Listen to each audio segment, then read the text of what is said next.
I really don't know how heavy this motor is going to be, so I'm making an assumption that it is going to be heavy and just working with that.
How I'm measuring the conrod small end deflection is I just put the crank, put it as far down there as it will possibly go, so furthest away from this point.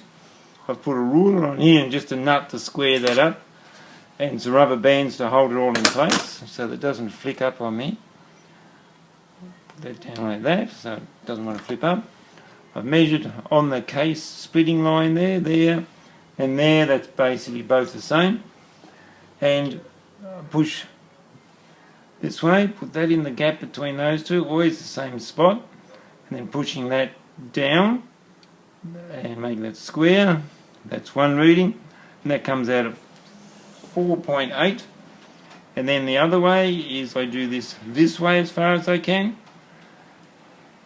and that generally comes out, when I do it over and over, that generally comes out at 6.06, which makes the difference of this way.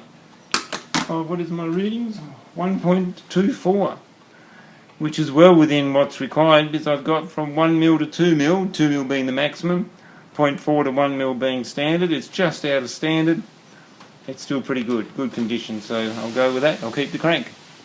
The way I've measured big end clearance is, I've just got a feeler gauge, put in there, 35 fits in there, 0.35, and 0.4 doesn't.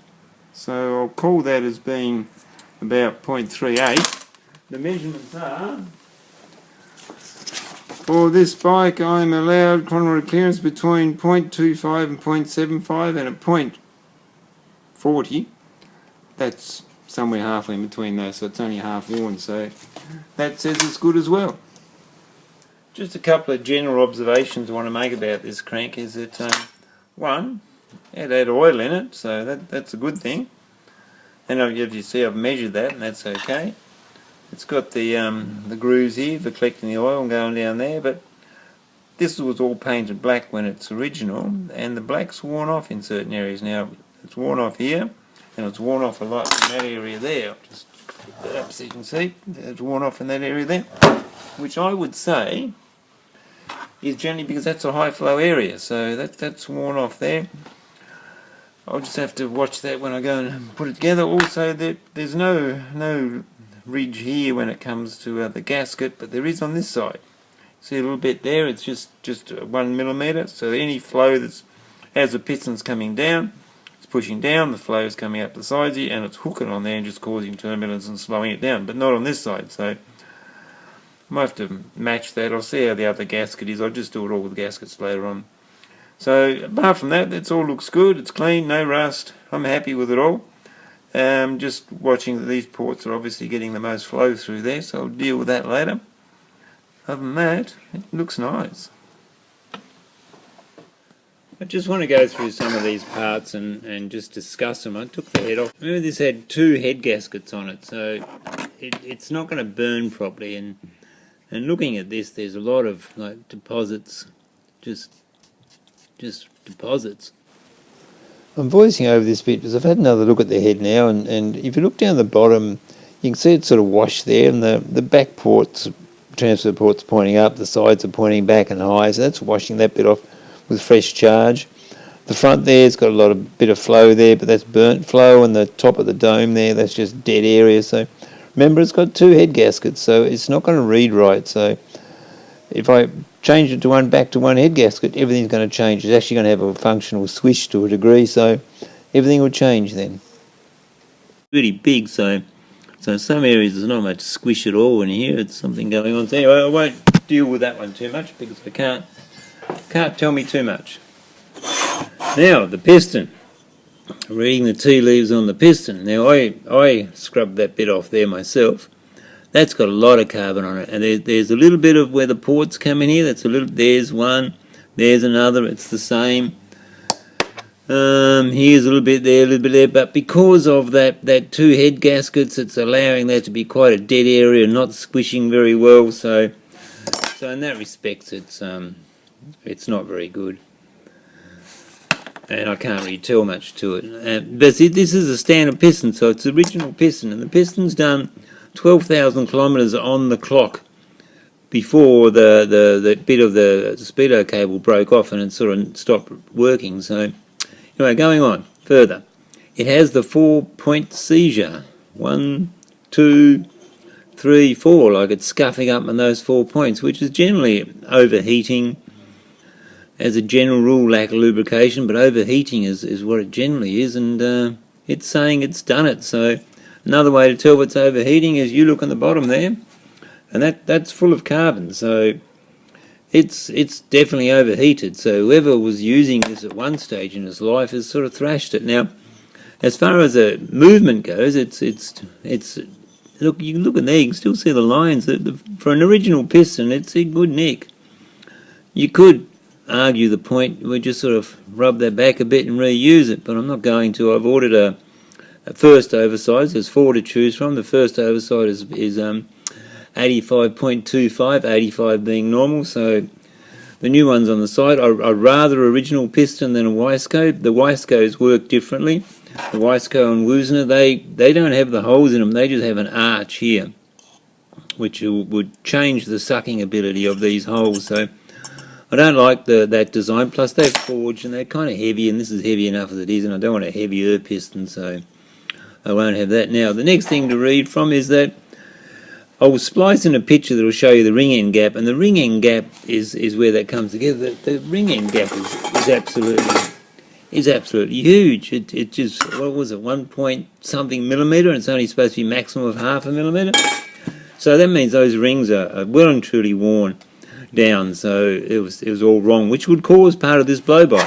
If the ring end gap is right on this point here, right there is one pin, right there is another pin, and big ring end gap means the flame can come down and sort of dry that out and take the oil away, and that can help that process. But I don't think that was the cause of that, but it would certainly help. So I've got to alleviate that. I think when I get my new piston, now this piston was a standard piston, so that means that it was set from the factory. It's still the original piston from the factory, so you were not going to argue it's too tight to cause that. So it's not that. The timing was set on exactly the middle mark, so it's not too advanced, so it's not that. The carburetor wouldn't be played with, so I doubt very much that it's running too lean, so it's not that. There was definitely oil in the oil in the tank, and when I undid that little oil thing, it was a thin oil, so it was definitely pumping. It wasn't if they put too thick oil in there, so it's definitely getting oil. So it gets down to, it eliminates a lot of things, it just gets down to overheating. So somewhere along the line, this thing's been thrashed at some point. And I know the history of the bike. It was a one owner, more or less. The second owner just bought it and put it away. But that original owner had lent it out for a little while, and then it came back. And I reckon in that process is when they flipped it, and they probably seized it and then gave it back, and it just went again afterwards. So that's that. So to read from this, yes, look at all that blow-by. The rings do have a big end gap. They were old and worn. It's a big testament to this piston, how it can be such a good condition considering how long a life it's had. Like it's there is all good, but they got the little scuff marks down here, but that is really minor. There's really minor scuff marks there. For original piston, I'm quite impressed by that. Anyway, so I will get a new piston. I will drill some holes in here to stop that from ever happening again. I'll fix that up.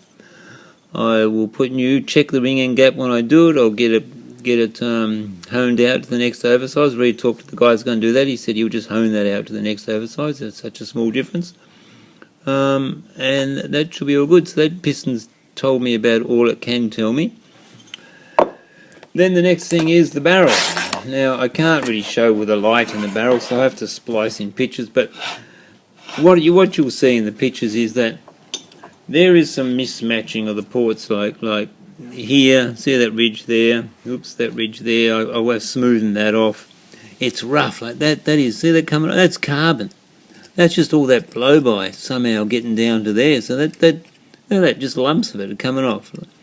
And you'll see in another picture, like down in that corner down there, down in that corner down there, there's just big lumps of carbon in there. Look at that, I just scratched around with that, and that's what just come off in that little area just there. So I'll have to clean that up inside there, so I'll do that. I really don't understand what this is for. This is some kind of leftover. I'll just sharpen that up a little bit. That's neither here nor there.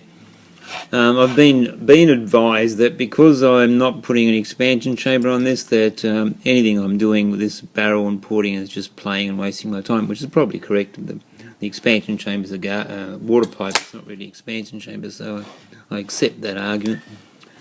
You can see down there the hone marks are still below the transfer ports, so and there's no real ridges. When I look at it this way, there's no real lip there. You can see the ring's still in there. The way you check a ring is you put the ring in there and then just move the piston up till it pushes the ring nice and square, and then measure that gap, and that gap is huge. So that's no good. We'll get rid of that, get a new set of rings, move on. There's no marks on here anywhere where it was leaking, so that wasn't a problem. Oh, and even though I put penetrating oil on those stud nuts to come off, one still came out, so I have to try and fix that up at some point. Now the exhaust port. As I said, I'll clean that up, but it tells you stories of what's going on. The bottom side there is this side here, is relatively clean, and the top side there is all full of carbon. So obviously it's all getting washed on the bottom side, and the top side there is a bit of a dead area, and that's not really flowing there well, but nothing you can do about that. I've also been advised, just to make the bike a little bit easier to start and all that sort of stuff, that raise the exhaust port 1mm, which in that cleaning up process I'll probably do that and lean towards doing that. There's the hole for the decompression thing, and that's blocked, so there's nothing going on there, so I'll have to fix that up.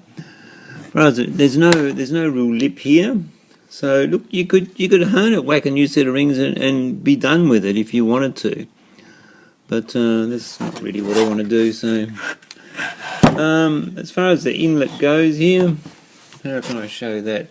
Maybe turn it around this way. As far as the inlet goes, it's black when it's new, and you can see the top side here, this being the top side. See how that's all washed away, and the bottom side's still got most of the paint on it, or in some of those areas, so you can see where the traffic is as far as when it flows in and out. I have to clean that up. That is also uneven. The top there is thinner than the bottom. There's big lips over here. I'll get rid of those lips, so I'll make that more even. I'll clean that up a little bit. So it's clean that up. Clean this up, match it to the cases. There's ridges down here, and you can even see like there's all sorts of marks. So ridges down there, I'll clean them up in that cleaning process. Sharpen these things up here, and that'll be just about the end of it. And then I'll go and get it. The piston should arrive by then, and then I'll go and get it honed out to size and put it all back together.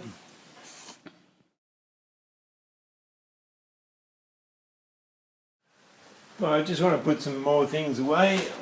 New spark plugs arrived, iridium, I like them, small tip, finer spark, bigger, fatter spark, more concentrated.